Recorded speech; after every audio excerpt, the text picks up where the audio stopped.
جو بھی پیسہ بنانے کی کوشش کرے گا ذخیرہ اندوزی کر کے، یہ پہلی دفعہ گورنمنٹ بہت سختی کرے گی۔ جو باہر پاکستانی دیکھ رہے ہیں، میں صرف آپ کو یہ کہنا چاہتا ہوں کہ یہ اپنے ذہن سے نکال دیں کہ ہم بھول گئے آپ کو۔ اس کا مطلب کیا ہے؟ اس کا مطلب یہ ہے کہ جو ہمارے ہسپتالوں کے اندر فیسلٹیز ہیں وہ اتنی ہیں کہ ان 12 سے 15 ہزار میں جن کو انٹینسو کیئر کی ضرورت ہے، جن کی طبیعت اتنی خراب ہو جائے گی کہ ان کو انٹینسو کیئر ہاسپٹل کی جو وہ فیسلٹیز چاہیے ہوں گی جو انٹینسو کیئر میں ہیں، مثلا وینٹیلیٹر اور آکسیجن، تو اب تک ہمارے پاس جتنے مریض آ رہے ہیں اور جو ہمارے پاس فیسلٹیز ہیں، انشاءاللہ اس ریٹ کے اوپر ابھی اس مہینے ہمیں کوئی مسئلہ نہیں ہوگا، ہمارے پاس وہ فیسلٹیز ہیں ہمارے ہاسپٹلز میں۔ لیکن جو ہم آگے دیکھ رہے ہیں، کرونا کے کیسز بڑھیں گے، آپ جس طرح ساری دنیا میں دیکھ رہے ہیں کیسز بڑھ رہے ہیں، کئی سلو ڈاؤن ہو بھی رہے ہیں پھر بھی بڑھ رہے ہیں کیسز، تو ہم یہ اندازہ لگا رہے ہیں کہ ہمیں جو مشکل پڑے گی وہ پڑے گی مئی کے 15 سے لے کے مئی کے 20 یا 25 تاریخ تک۔ ہم سمجھتے ہیں کہ ہمارے ہاسپٹلز کے اوپر پریشر زیادہ پڑے گا۔ جو پریشر 25 اپریل میں پڑنا تھا وہ اب چلا گیا آگے 15 اور 20 مئی تک، اور اس تک ہم پوری تیاری کر رہے ہیں۔ ہماری این ڈی اے میں دنیا سے ابھی بھی ہر روز کانٹیکٹ پہ ہیں، وینٹیلیٹرز کے اوپر جو بھی چیزیں ہمیں ضرورت ہے اس کے اوپر تیاری پوری کر رہے ہیں۔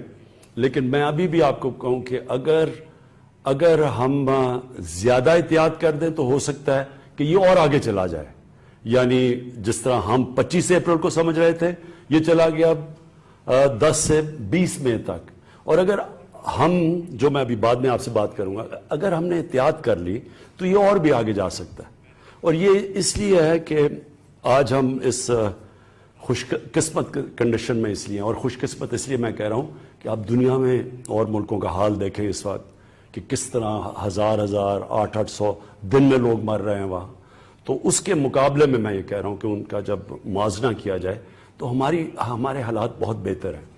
تو اور میں یہ اس لیے بھی ہیں کہ جب 26 کرونا کے کیسز تھے پاکستان میں 13 مئی کے قریب، تو ہم نے تب لاک ڈاؤن کیا تھا پاکستان میں، ہاں 13 مارچ کو، تو ہمارا 26 فروری کو پہلا کیس آیا تھا، اور جب ہمارے 26 کیسز ہوئے تو 13 مارچ کو ہم نے اپنا لاک ڈاؤن شروع کیا تھا۔ اور اس لاک ڈاؤن کے بعد مختلف کئی صوبوں نے، سندھ نے زیادہ کیا لاک ڈاؤن، باقی صوبوں نے کم کیا، لیکن اللہ کا کرم یہ ہے کہ ہمارے جو بھی ہم نے قدم اٹھائے، ہم نے جب زائرین بھی آئے تو ان کو کوارنٹین کیا، ان سے پھیلا نہیں، تو اور اس سے پہلے ہم نے کوئی 8 لاکھ یعنی 13 مارچ تک 8 لاکھ لوگوں کو ہم ایئرپورٹ پہ اسکرین کر چکے تھے۔ تو اللہ کا شکر ہے۔ اور پھر چائنا سے بڑا پریشر تھا کہ ہمارے جو اسٹوڈنٹس تھے ووہان میں، جو شہر میں جدھر کرونا شروع ہوا، ان کو واپس بلایا جائے، ہم نے پریشر لیا، اور اللہ کا شکر ہے کہ ایک بھی کیس ہمیں چائنا سے پاکستان نہیں آیا۔ اب جدھر آج ہم کھڑے ہیں، ہم نے جس طرح آپ نے دیکھا کہ ہم نے آہستہ آہستہ فیصلہ کیا کہ ہم اب جو لاک ڈاؤن کی کنڈیشنز کم کرنے لگے ہیں، جس میں سب سے بڑا جو سیکٹر ہے کنسٹرکشن کا، ہم نے فیصلہ کیا کہ کنسٹرکشن کا سیکٹر ہم کھولنے لگے ہیں۔ تو وہ کیوں کھولنے لگے یہ میں پہلے بھی آپ سے بات کر چکا ہوں، لیکن میں یہ بات پھر سے دہراؤں گا کیونکہ آپ کو سمجھنا چاہیے کہ ہم یہ کیوں قدم اٹھا رہے ہیں۔ دیکھیں، ہمارے جیسے ملک پاکستان، ہندوستان، بنگلہ دیش، ساؤتھ افریقہ جیسے جگہ، جدھر کچی بستیاں ہیں، جدھر غریبوں کی بستیاں ہیں، جدھر کچی آبادیاں ہیں، جدھر شینٹی ٹاؤنز جن کو کہتے ہیں، فلپینز ہے، یہ سارے ملکوں کے اندر جو کنڈیشنز ہیں، جو حالات ہیں، وہ مغرب سے مختلف ہیں۔ مثلا یورپ اور اگر امریکہ کا آپ دیکھیں تو ان سے ہمارے مختلف حالات ہیں۔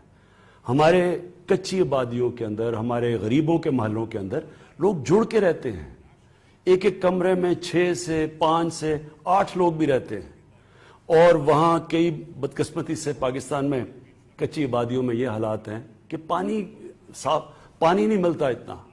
تو ہم جب ایک قوم فیصلہ کرتی ہے کہ ہم لاک ڈاؤن کریں گے، تو یہ ضرور سوچنا چاہیے کہ جب ہم لاک ڈاؤن کریں گے تو ہماری نظر میں ہونا چاہیے کہ یہ جو غریبوں کی آبادیوں میں لوگ رہتے ہیں ان کے اوپر اس کے کیا اثرات آئیں گے.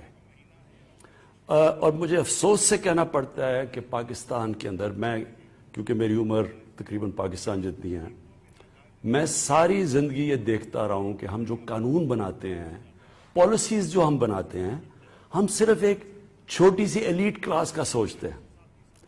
ہم اگر تعلیم کا بھی نظام پاکستان میں ہم نے، اور میں اس پریولیج کلاس سے ہوں جس کو بہترین تعلیم ملی، لیکن ہم نے کبھی یہ نہیں سوچا کہ عام لوگوں کے لیے جو تعلیم ہے کیا وہ مقابلہ کر سکتے ہیں ہمارے جیسے لوگوں کا جن کو چھوٹے سے طبقے کو اچھی تعلیم انگلش میڈیم ملتی تھی. اسی طرح ہم نے آہستہ آہستہ گورنمنٹ کے ہسپتالوں کو تباہ ہوتے دیکھا. غریب لوگوں کے لیے گورنمنٹ ہاسپٹل اور امیروں کے لیے پرائیویٹ ہاسپٹلز، اور جو سپر رچ تھے ان کے لیے لنڈن کے اندر علاج کروانا. یہ ایک طبقاتی نظام پاکستان میں ڈیولپ ہوا. طاقتور اگر عدالت میں جاتا ہے اس کے پاس بڑے بڑے وکیل ہوتے ہیں، وہ جو مرضی ڈاکے مارے وہ بچ جاتا ہے. جیلوں میں غریب بھرے ہوئے ہیں.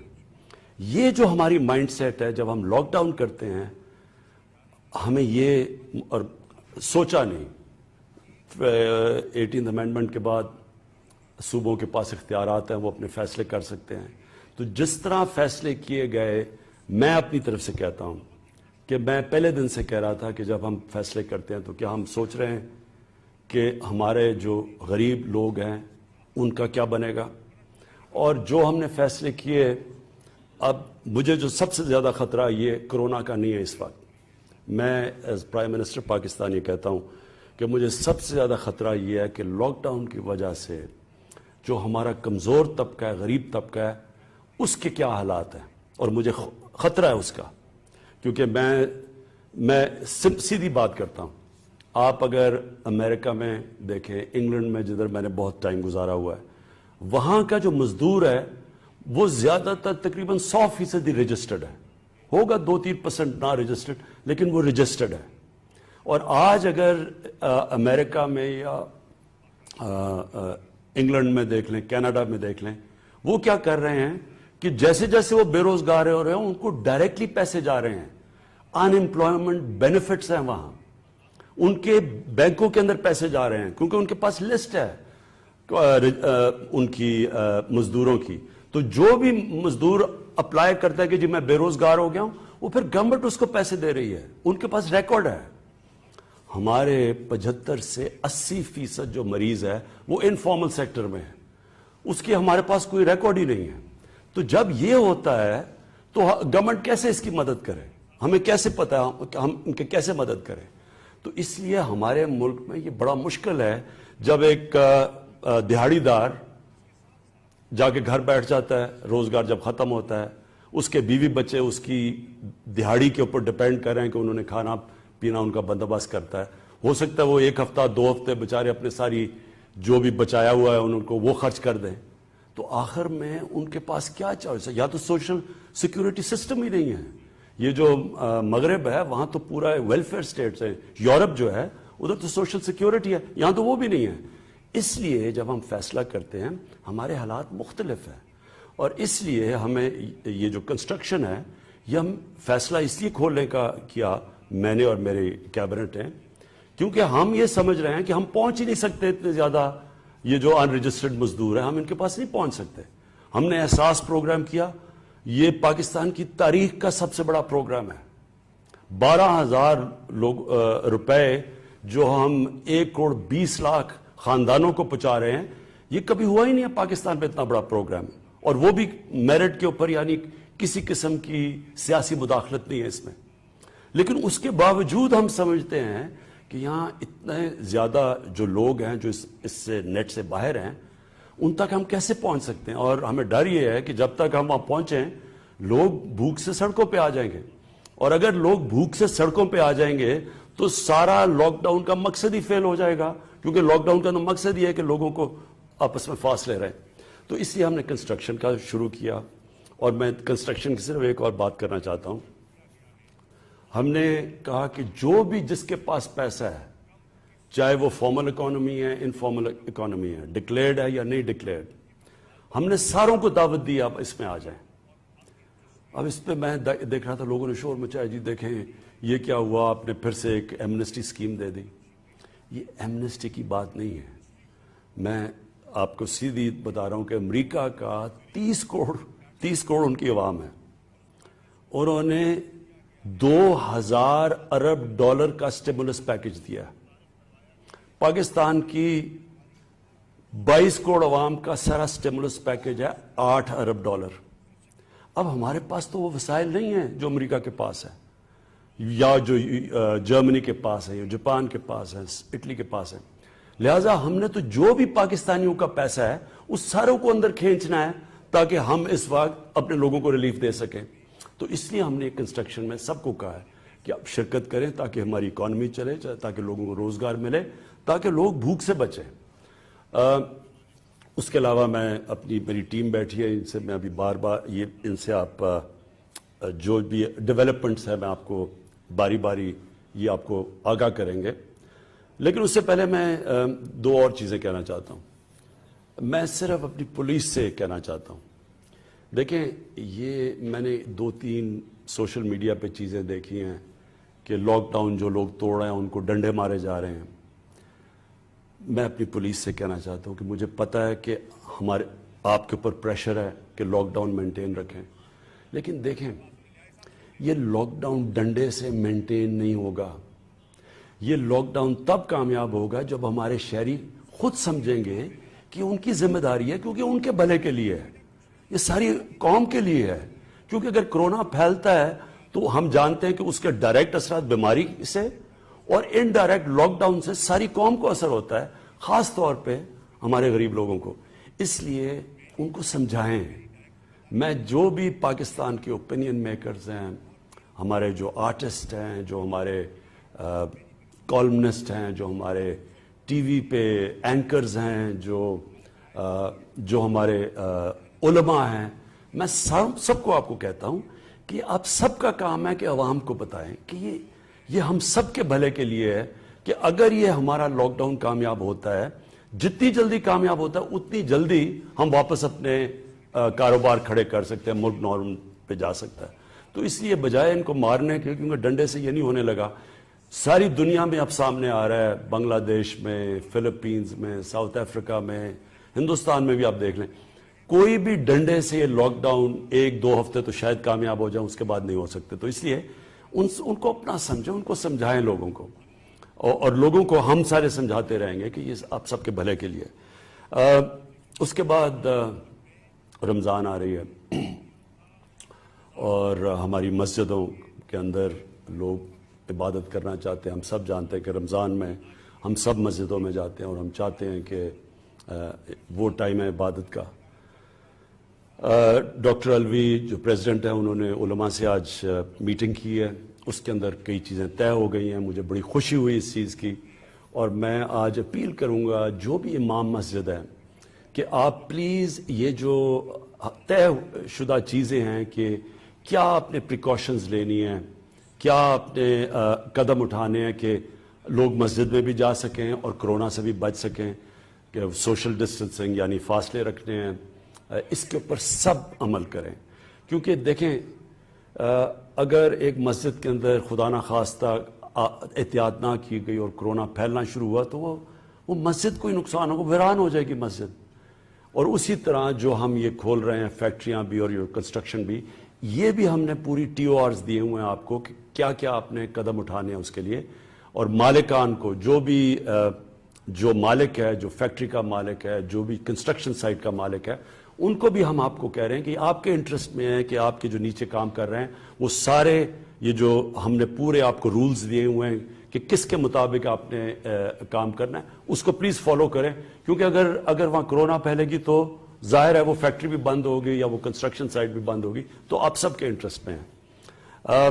آخر میں اپنے ٹیم کے پاس جانے سے پہلے 2 اور چیزیں کہنا چاہتا ہوں. دیکھیں ہمارے اس کورونا کے کرائسس میں جو مجھے سب سے زیادہ خطرہ نظر آ رہا ہے وہ یہ کہ لوگ ذخیرہ اندوزی کریں گے. میں پہلے بھی کہہ بیٹھا ہوں, میں اب بھی کہتا ہوں, مجھے خطرہ یہ ہے کہ لوگوں نے پیسہ بنانے کی کوشش کرنی ہے, جس طرح رمضان سے پہلے لوگ پیسہ بناتے ہیں, جس طرح ابھی پیچھے آٹا اور چینی کا کرائسس آیا, لوگوں نے ذخیرہ اندوزی کر کے پیسہ بنایا. اس باری جو بھی پیسہ بنانے کی کوشش کرے گا ذخیرہ اندوزی کر کے, یہ پہلی دفعہ گورنمنٹ بہت سختی کرے گی. ہم آرڈیننس لے آئے ہیں اس کے اوپر, ذخیرہ اندوزی کے اوپر. یہ بڑی سختی ہوگی اور نیچے مینیجر نہیں پکڑیں گے, ہم مالکان کے پیچھے جائیں گے جنہوں نے اب لوگوں کی مشکلات کے اوپر پیسہ بنانے کی کوشش کی. یہ میں آپ کو کہہ رہا ہوں کہ آپ کو ابھی سے پہلے سے خبردار کر رہا ہوں کہ بڑی سختی کی جائے گی, لوگوں کو پکڑا جائے گا. یہ نہیں, چھوٹے لوگوں کو نہیں پکڑیں گے, اوپر جا کے جو اصل لوگ پیچھے بیٹھے ہوئے ان کو پکڑیں گے. دوسری چیز ہے اسمگلنگ. اس باری ہمیں یہ ڈر ہے کیونکہ پاکستان میں جو گندم ہے وہ جو باہر ہے اس وقت اس کی قیمت اوپر ہے, اور ہمیں یہ خوف ہے کہ لوگ گندم کو اسمگل کریں گے. اس کے لیے اسمگلنگ کا آرڈیننس یا آج رات آ جائے گی یا کل آ جائے گی, اور وہ آرڈیننس کے مطابق وہ سختی اب کی جائے گی اسمگلرز کے خلاف جو کبھی پہلے نہیں کی گئی, کیونکہ ہم نے کسی صورت قیمتیں بڑھنے نہیں دینی, کیونکہ اس کا سب سے نقصان اس ملک میں غریب پہ پہنچے گا. اگر ہم لوگوں کو 12 ہزار روپیہ دے رہے ہیں اس وقت, اور یہ کبھی, پھر سے میں ریپیٹ کرتا ہوں, اتنا پیسہ نہیں دیا گیا, تو اگر انہوں نے قیمتیں اوپر بڑھا دیں تو ان کا تو پیسہ بڑی جلدی ختم ہو جائے گا. اس لیے یہ ملک کے لیے, یہ اپنے غریب لوگوں کے لیے, میں آج اسمگلرز کو بھی کہہ رہا ہوں, ہولڈرز یا یہ جو ذخیرہ اندوزی کرتے ہیں ان کو میں آج آپ کو خبردار کر رہا ہوں کہ بڑی سختی کی جائے گی اس باری. ہم نے یہ 2 آرڈیننس لے کے آ رہے ہیں, اور یہ صرف لے کے آ رہے ہیں اس لیے اپنی قوم کو بچانے کے لیے, اسمگلر سے بھی اور یہ جو کہ ذخیرہ اندوزی کر کے مہنگائی کر کے پیسہ بناتے ہیں. اب میں چاہوں گا کہ اسد آپ پلیز بریف کریں کہ جو بھی آپ کے جو ہر روز آپ بیٹھتے ہیں national command and operation centre میں, کہ جو لیٹسٹ چیزیں جیسے ہی کرونا کا جب کرائسس شروع ہوا, تو جب لاک ڈاؤن شروع ہوئے تو ایک دم سارے ملک کی توجہ باقی سب چیز سے ہٹ کے تو کرونا کے اوپر آ گئی. اب اس میں معاشی حالات کے اوپر تو ہم بات کر چکے ہیں کہ کیا عام لوگوں کے اوپر کیا اثرات آئے, لیکن جو ڈاکٹر فیصل نے کہا کہ جو لوگوں کی, جو ہمیں لوگوں کی صحت کا دھیان رکھنا چاہیے تھا, مثلا پولیو ہے. اب پاکستان واحد دنیا میں 2 ملک رہ گئے, یا میرے خیال میں دو ملک رہ گئے جدھر پولیو ہے. یہ بڑی اس کی خطرناک اس لیے ہے کہ یہ پھیلتی, یہ بھی ایک, جس طرح یہ اتنی تیز تو نہیں پھیلتی جتنی یہ کرونا پھیلتی ہے, لیکن یہ بھی پھیل سکتی ہے. تو اس کے اوپر ایک پوری کوشش ہو رہی ہے پاکستان میں. اب کیونکہ کرونا آیا تو 2 ہم نے جو کیمپینز کرنی تھی, ڈرائیورز جو دبئی میں, جو سعودی عربیہ میں, جو ساری کئی باہر پھنس گئے, ان کے اوپر ابھی طورخم سے ہم نے ابھی لوگوں کو, افغانستان سے ہمارے ڈرائیورز کو ابھی میرے خیال میں کل ہی کیا, ان کو واپس آئے آج. تو یہ بھی سب متاثر ہو گئے. اب میں صرف جو باہر پاکستانی دیکھ رہے ہیں, میں صرف آپ کو یہ کہنا چاہتا ہوں کہ یہ اپنے ذہن سے نکال دیں کہ ہم بھول گئے آپ کو, یا ہم نے آپ کی فکر نہیں کی. مسئلہ کیا ہے کہ ایک دم جتنی پاکستان میں کرونا شروع میں آئی وہ ساری باہر سے آئی. اب ہوا کیا کہ ہمارے پاس اتنی فیسلٹیز نہیں تھیں کہ اگر باہر سے زیادہ لوگ آتے تو ان کو ہم سکرین کرتے اور ان کو پھر جانے دیتے لوگوں کے اندر. کیونکہ ہمیں ایک تجربہ ہو چکا تھا تو سارے صوبوں نے بھی ایک دم ریئیکٹ کیا. انہوں نے کہا ابھی ہمارے پاس تیاری نہیں ہے کہ باہر سے جو مریض جو ہمارے باہر سے پاکستانی آئیں گے ان کو ہم سکرین کر سکیں. اس کی وجہ سے ہم نے ڈیلے کیا. تو میں یہ کہنا چاہتا ہوں کہ یہ نہیں کہ یہاں بے حسی تھی, مسئلہ ہمارا یہ تھا کہ ہمارے پاس تیاری نہیں تھی. اچھا جی, آخر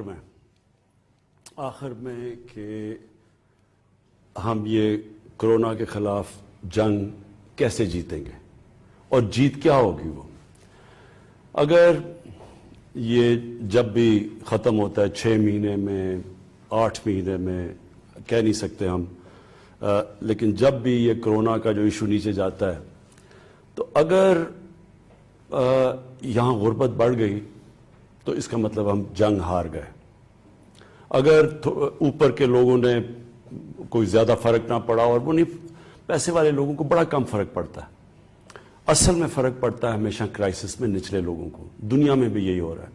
چھوٹے کاروبار، جس طرح ابھی حماد نے بڑی اچھی بات کی کہ یہ پہلی دفعہ ایک گورنمنٹ اب پوری کوشش کر رہی ہے کہ جن کے چھوٹے چھوٹے کاروبار ہیں، جو اسمال اور میڈیم انڈسٹری، اس کے لیے اب ہم پیکج تیار کر رہے ہیں. بڑے والوں نے تو اس میں سے نکل جانا ہے، لیکن جو چھوٹے کاروبار والے، جو چھوٹے دکاندار، جو اس وقت مزدور، جس کی ہم نے شروع میں بات کی ہے، جو چھابڑی والے، چیلنج ہمارے ملک کا یہ ہے کہ ہم اس سے جب نکلیں گے تو یہ لوگوں کا، ان کے حالات کیا ہوں گے.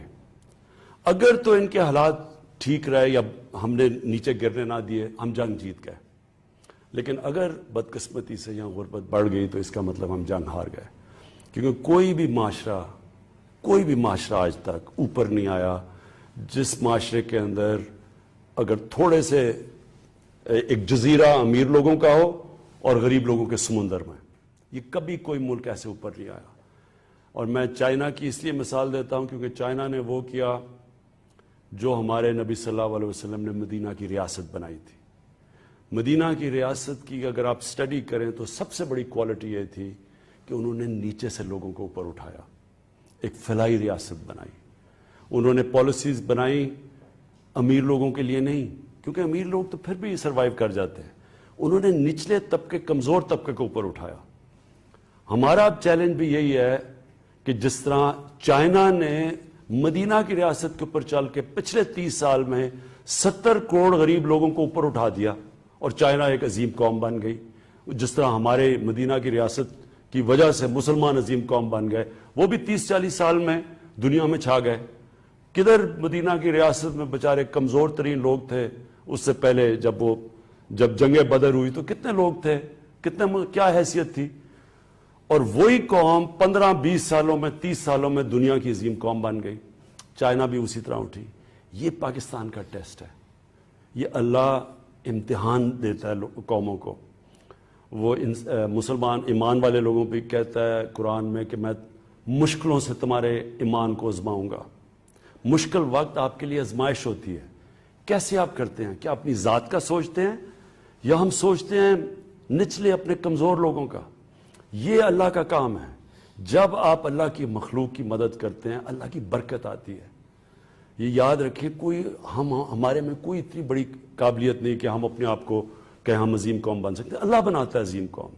اللہ تب بناتا ہے جب ہم اللہ کے احکامات پہ چلتے ہیں، اس کے حکم پہ چلتے ہیں. اور اس کا حکم ہوتا ہے انسانیت کا، عدل اور انصاف کا. تو جو میں آگے دیکھ رہا ہوں، ہمارا چیلنج اصل یہ ہے کہ ہم نے یہاں غربت بڑھنے نہیں دینی. ہم نے وہ کرنا ہے جو کہ جب مہاجر آئے تھے مدینہ میں اور انصار نے جس طرح اپنے دل کھول کے، مہاجروں کے پاس تو کچھ بھی نہیں تھا، بالکل اپنی جان بچا کے آئے تھے.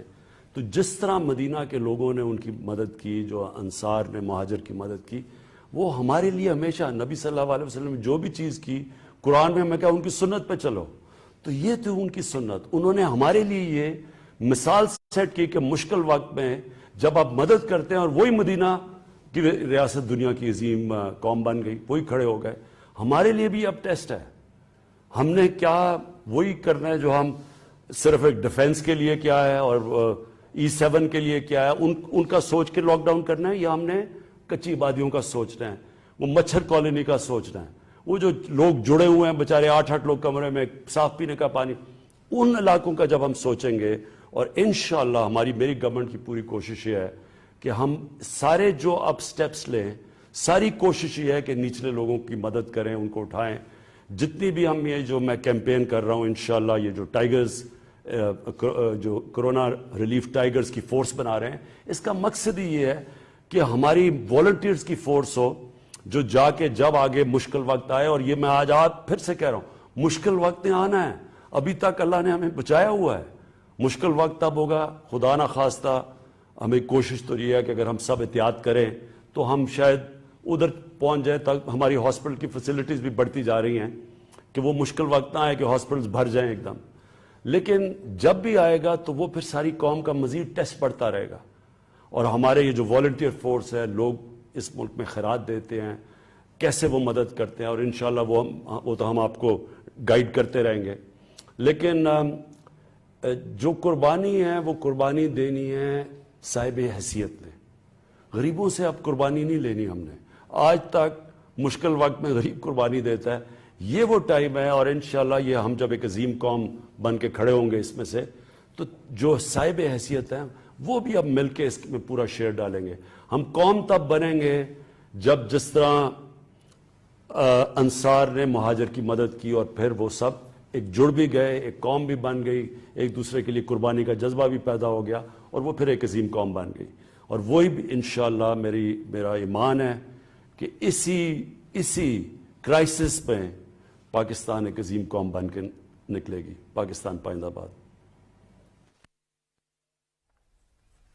That was Prime Minister Imran Khan, who was giving a media briefing live in Islamabad, where he said that COVID-19 has jolted the entire world and that the mid of May is going to be very difficult for the health sector of Pakistan. However, we're making sure, and the government is ensuring, that the control of COVID-19 is going to stay in place. He also said and warned that all the hoarders and profiteers and smugglers of wheat are going to be put under strict action, and there's going to be strict action against them, including this.